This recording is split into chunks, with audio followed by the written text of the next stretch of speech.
Hello everyone, and welcome back to another reaction to Kentucky Ballistics, where today he has yet another anti-tank rifle. I don't even know whether I should be surprised anymore, but this time it's the boys anti-tank rifle, the World War II Collarbone breaker. Yes, I have heard of this one.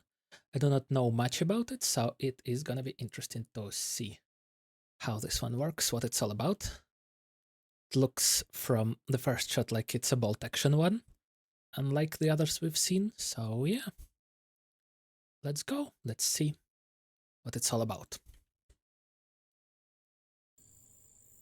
You're not actually thinking about shooting that thing, are you? Okay, it's the personification of his shoulder. Yeah, I think I am. Isn't that thing like 100 years old? It's pretty sketchy. Yeah, even older than that. Not that 50 cal ammo that he was shooting before. I mean, you do when the accident happened, or even the incident, should I call it? make a good point. Isn't the ammo also like 100 Yep. years old? Yeah, Is it just a 50 cal or is it bigger? I can't really tell. close to it. Didn't your 15-inch neck scar teach you anything? Don't be a sissy. Shoot the gun. Yeah, I should just shoot it. Don't listen to him. Don't you remember what happened the last time you listened to him? How was I supposed to know that the Lamborghini on Temu was not real? And I'm still paying on that car loan. Put the ammo down and walk away. He is correct. Put the ammo down into the magazine and then load it in the gun and shoot it. Don't shoot it. Shoot it. Don't shoot it. Shoot it. Don't shoot it. Shoot it. Don't listen to either one of those guys. Okay. Go get some Pokemon cards instead. Also, is the rubber backplate on the stock just falling off because of how old it is? Or what's going on here? I guess we'll get a better look at that later. How are you seeing these guys? They're just in my head. We're all in your head, Scott. Oh no. Even talking about oh no. Whenever you get out of here, I gotta get this video filmed for YouTube. What's YouTube? What do you mean, what's YouTube? Bruh. Okay. What's up, everybody? My name is Scott, and you're watching Kentucky Ballistics. And you know, I've become quite the connoisseur of anti-tank rifles. Okay. And that's why I'm super excited, because today we have the legendary... Also, magazine on top, that's unusual. Boys anti-tank rifle. The Boys... Or did one of those have it on top? I kind of forgot already. I don't think so, but... I don't remember. Anti-tank rifle is a British anti-tank rifle, and you're looking at one of the OGs when it comes to tank destruction. This thing was introduced around 1937 and was used in early World War II, and it's actually called the Boys anti-tank rifle because it's named after Captain H.C. Boys.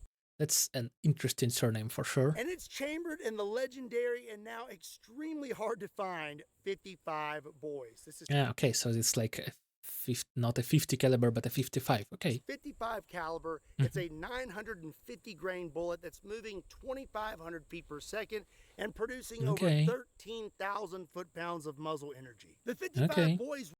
That's not telling me much since you don't use the Imperial system, but it does sound impressive. Round was good to penetrate 20 to 50 millimeters of steel, depending 50 with this thing, really?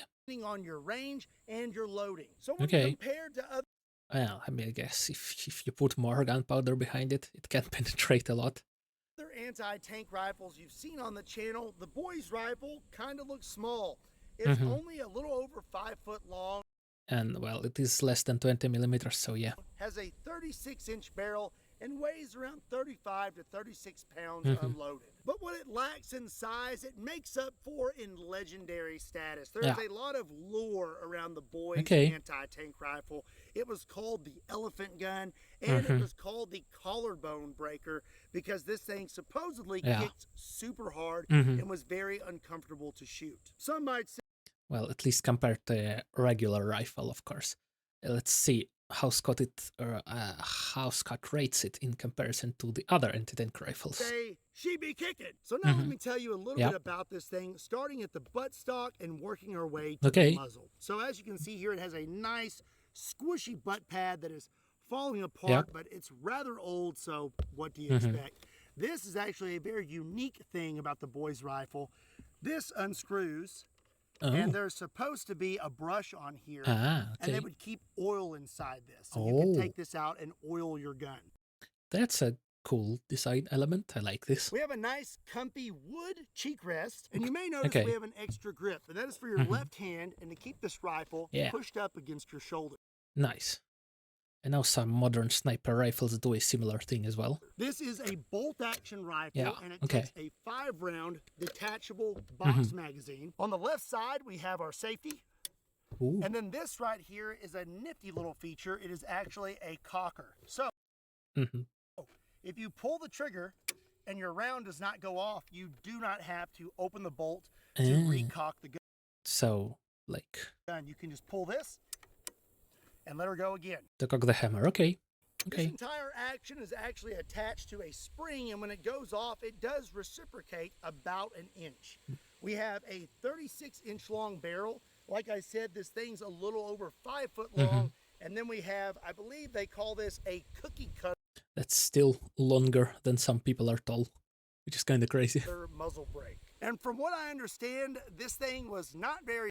That is a very strange muzzle brake design, I guess. That's kind of what they did in World War II, all kinds of wacky designs.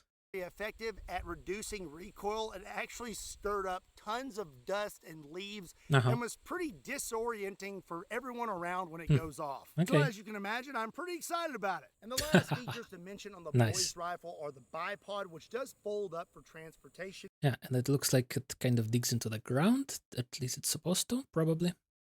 And is adjustable. Okay. Also, that is an interesting forward angle for the pistol grip.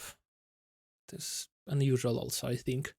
Usually it's angled the other way. And then we have our iron sights. Our rear sight is a ghost ring, and you have a setting for 300 yards and 500 yards. Okay. And then we very flat trajectory, it seems like. We have a hooded front sight. A lot of boys' rifles were later converted to 50 BMG, so it makes it kind of difficult to find one still chambered in the original 55 boys. And it makes it even more difficult to find ammunition for this thing. I am super excited to make this video and finally get to shoot this thing and experience what it was like to fire the legendary collarbone breaker of World War II.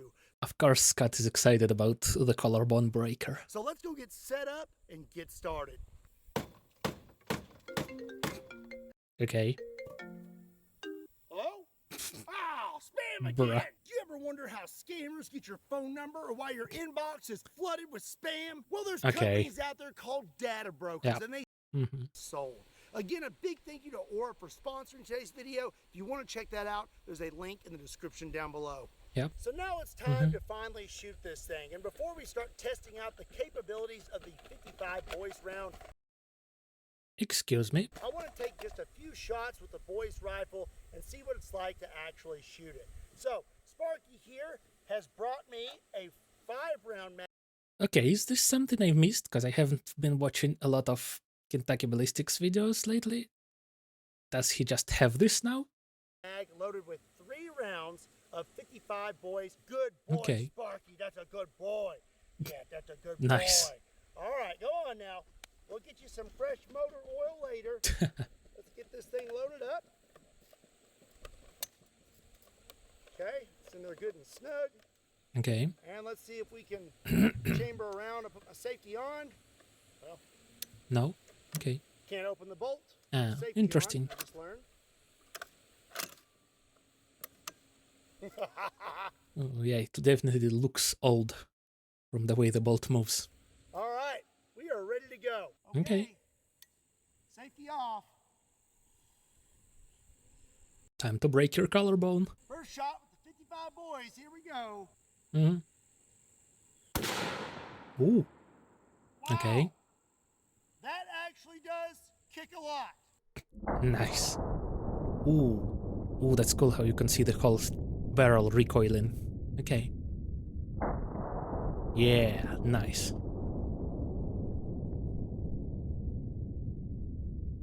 I would say that the 55 boys is nothing to shake a stick at. Yeah, he's really using that thing. Okay. So a lot of people say that when they shot the 55 boys, it was like getting smacked in the face with a 2x4. Uh-huh.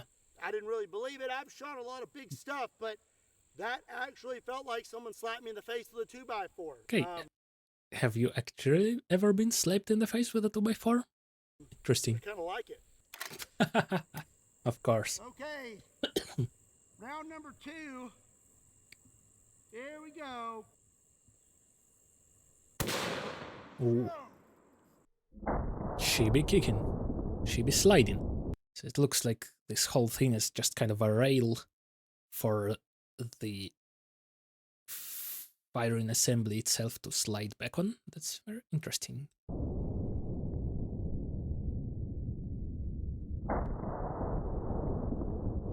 Okay. Wonder if they could have made it semi-automatic with this whole reciprocating barrel thing, or if that wouldn't really work. Wow, all right. Tell you what, let's just go ahead and shoot the next one. Ah, it Oh. ejects from the bottom. I did not know that. Here Nice. we go. Okay. One more time. Yeah. Oh yeah. Wait. It looked a bit different this time, I think. No, okay.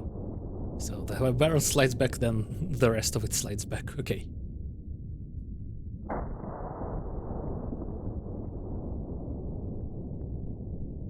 Yeah, you can see how it pushes him back along with the chair. That's a lot of recoil. Whoa! She be kicking. Yeah. He be kicking. So not only does Okay. this have a top-loading mag like the Lottie, it also ejects Ah, so the Lottie did have a top loading. Okay, then I just forgot. from the bottom like the Yeah. Lottie, which I think is pretty cool. Okay. Our shells look pretty good. No signs of overpressure or anything like that, so we are good to go. Hopefully you can make new bullets and reload these to use them again.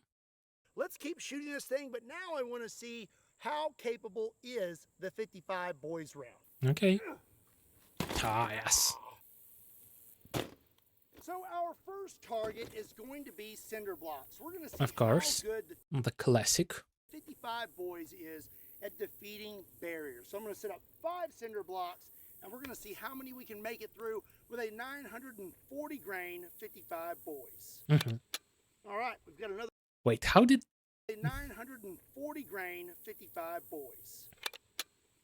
no, okay. I just thought he like pushed it into his shoulder to load it, but not All exactly. right, we've got another round loaded up. Okay.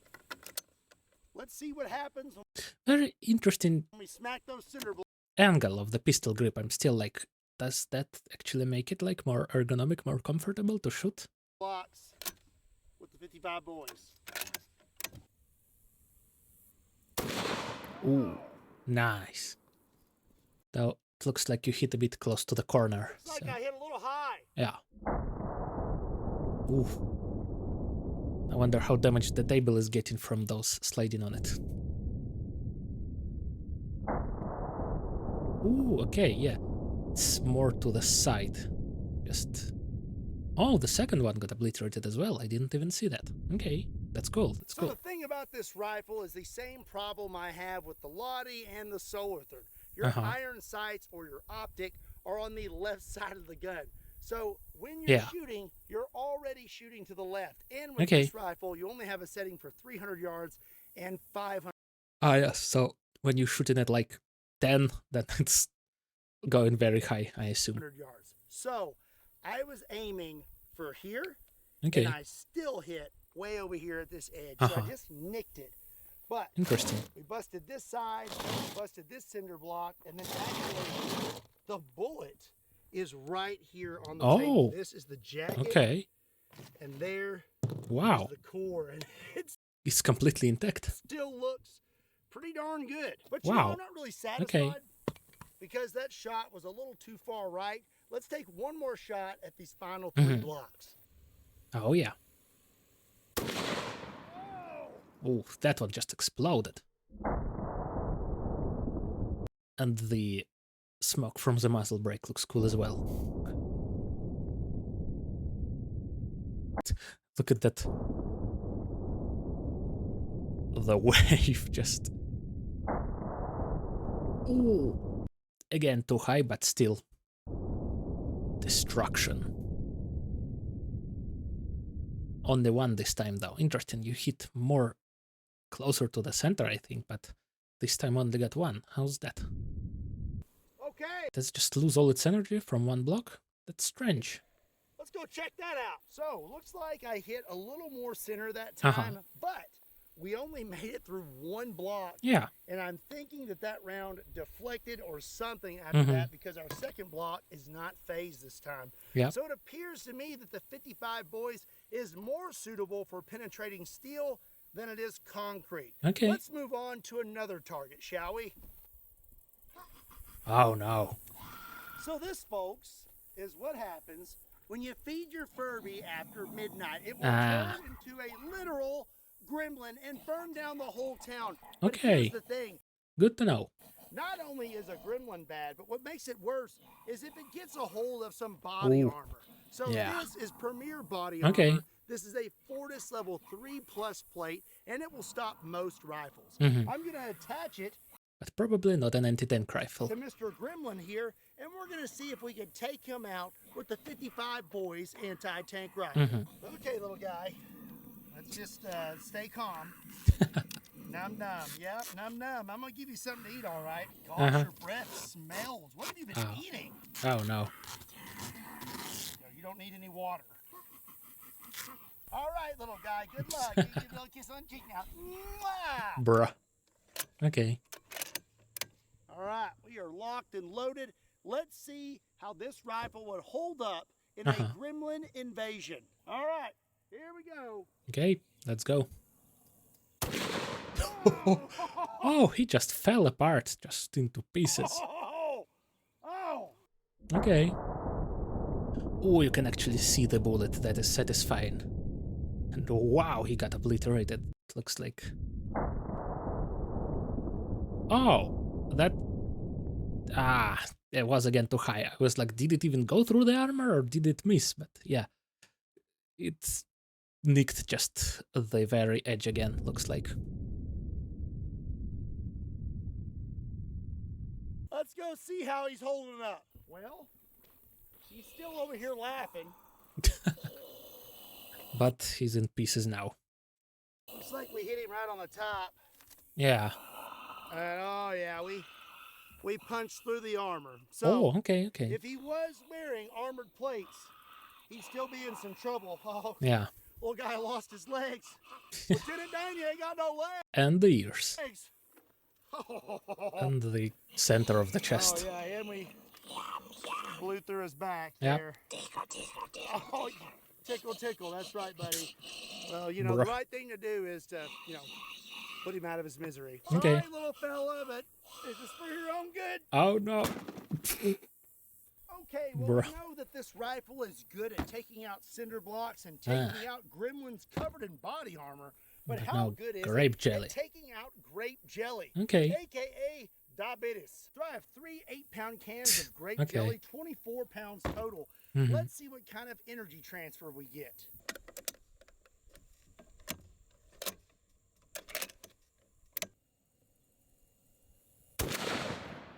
Ooh, okay. Oh, nice.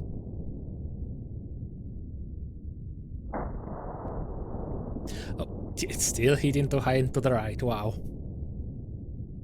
But still, the damage, especially, again, look at this. The first one is just slightly damaged, but the second one is just blown out completely. I think I nicked it. I'm not sure. Yeah. So I'm learning today that the boy's rifle was not made for shooting small targets at short ranges. Who would have thunk? It was made for shooting giant metal targets at long distances. It's actually quite difficult to hit something this small, this close. I'm having to aim somewhere over here to the right and just hope that I hit it. We have been hitting it, but just nicking it. Yeah. As you can see here, we hit that can. Okay, that's still pretty good. Just barely. Blasted the second can, and then we hit the third can, and then it appears the round deflected. I'm not completely upset about this because now I have plenty of jelly Bruh. to eat on. Oh, yeah. I take my glasses off for this one. Oh, yeah. Okay. The sugar, the diabetes, yes. Now I Consume. want to see if we can catch one of these things in water. So I have five-gallon water jugs for a grand total of 105 gallons. And I'm going to scoot up very close this time to ensure that we make our shot. And because I know you guys don't play around with math, I was joking. I know that it's 35 gallons. Okay. I was a bit confused, like, what? What did he say? Okie dokie. Us being this close, I'm going to say we make it through 4 water jugs. Let's find out. Looks like there's only 5 of them, so that would be 25, not 35. There, 5 gallons. Okay. All right. Here we go. Oh, now that's a good one. Oh, yeah. This one's just completely in half. That's nice. Oh, yeah.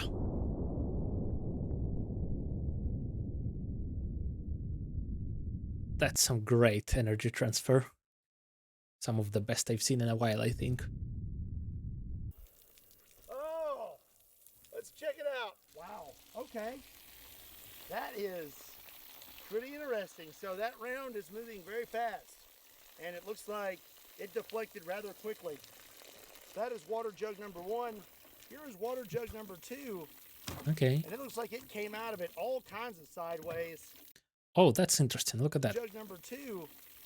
And it looks like The impact hole is here, it looks like, but the top blew up just from the pressure without being damaged directly. It just got ripped off. Wow. it came out of it all kinds of sideways. Nicked this and just bounced off of it. Okay. And then hit our berm. Interesting. That is some pretty interesting data. So there's just one last thing I want to do. This rifle is pretty big and pretty heavy and was meant to be shot prone or mounted to something. Yeah. It wasn't really intended for someone to shoot this standing. But he's gonna try it, of course. Because it's so heavy and because it kicks so hard. But this is Kentucky Ballistics. Yes. And I be the king of recoil, so I'm going to have to take at least one shot with this thing standing. Of course. All right, I'm going to go ahead and turn the safety off. Yeah. Get a hold of this. Let's go. I'm basically just going to have to eyeball it. Here we go. This shot is brought to you by SDI. And if you want to get your start in firearms technology, you need to check them out. There's a link in the description down below. Nice. Oh, his poor shoulder. Oh, just the water coming into the frame. That's nice. Oh my goodness. Oh. Well, you know what? She be kicking. I can totally see why people did not like shooting this. It is something that is uncomfortable to shoot. That feels like you're getting slapped in the face with a 2x4 every time. It does kick pretty hard. I could see if you were a smaller guy, you're prone. That reminds me of the Piet, I think, what's it called? The Projector Infantry Anti-Tank, which was basically a shoulder-fired mortar, which people also complained about, from what I've heard. It's not attached to anything. It is going to hurt your collarbone. Yeah. All in all, she definitely be kicking. But I really like this thing a lot. I think it's pretty cool. I'd like to know what you think about it. So maybe the name Collarbone Breaker came from incidents of people trying to shoot it without resting it on anything. Let me know in the comment section down below. Okay. Well, that's going to be it for today's video. I hope you enjoyed it. If you did, be sure and give it a like and make sure you hit that subscribe button.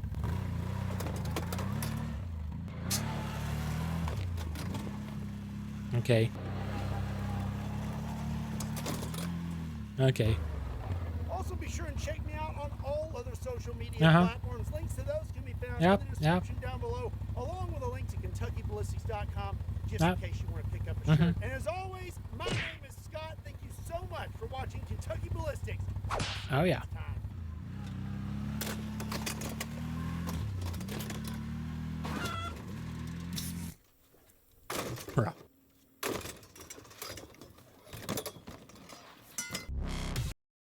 Okay, yet another anti-tank rifle. Kind of an unexpected new addition to his collection, but a welcome one.